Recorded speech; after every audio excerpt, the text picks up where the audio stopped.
This is Miss Storms, and I'm here with another science demonstration. Today is our grand finale, the last science video for this school year. And we're going to make it special by doing blobs in a bottle. Except it's not going to be in a bottle, it's going to be in glasses because I didn't have a bottle. So this one I actually found on the internet and I thought it looked really cool. So we're going to try it out. So you're going to need one glass. I'm doing 4 because it's our grand finale. You're going to need vegetable oil, food coloring, and Alka-Seltzer tablets, and some water, okay? So what we're gonna do is first we're gonna pour our vegetable oil. So we're going to pour it about 3/4 of the way full.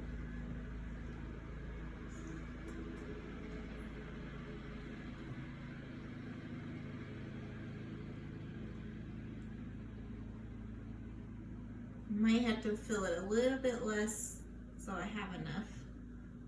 Let's see. I think I got it. Okay, they're all about equal.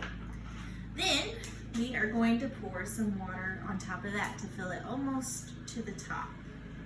Okay, so sorry, I had to get another cup because it was spilling. So we're gonna pour just like this. Leave a little bit of room at the top.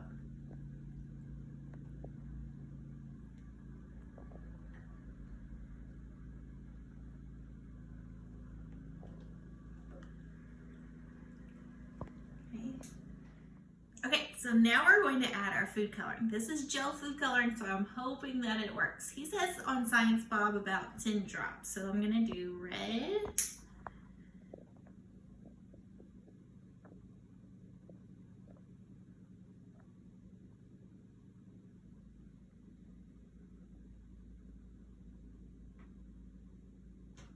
there's my red.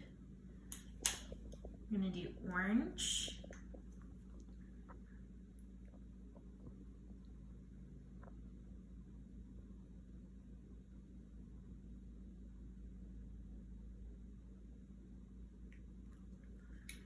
Green.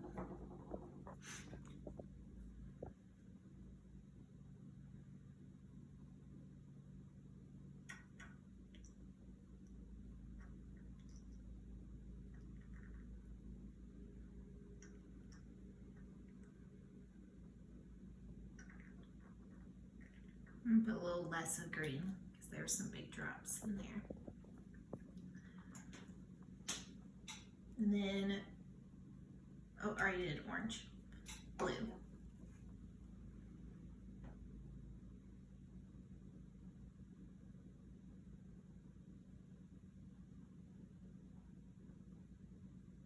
Okay, and then he says to break an Alka-Seltzer tablet in half and then plop it in and see what happens. All right, go ahead and break these in half. Oops, okay, ready?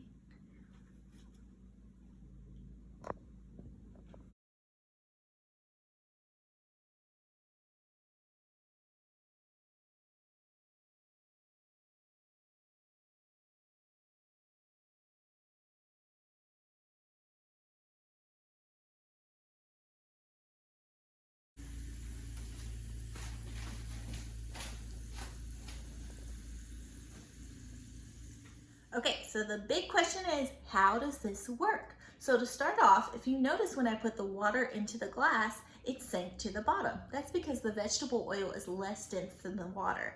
Now, the reason the vegetable oil and the water do not mix is because of a term called molecular polarity. That just means that the water molecules are attracted to the other water molecules, and the oil molecules are attracted to the oil molecules. So they like to stay in their own little zone. And then when you took the Alka-Seltzer tablet and put it into the glass, it sank to the bottom and created a gas. And those gas bubbles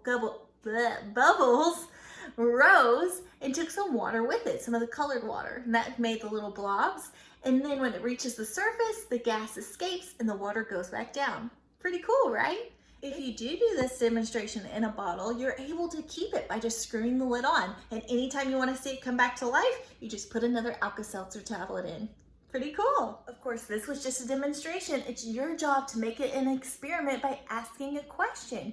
You could see if different size containers make different effects with the blobs. You could see if different amounts of Alka-Seltzer tablets work, or if you do this in a bottle, does it still work if the cap's still on? You can choose one of those questions or make one on your own, but get to experimenting. I've had so much fun with you all this year and making these science videos, and I hope that you do some more science over the summer.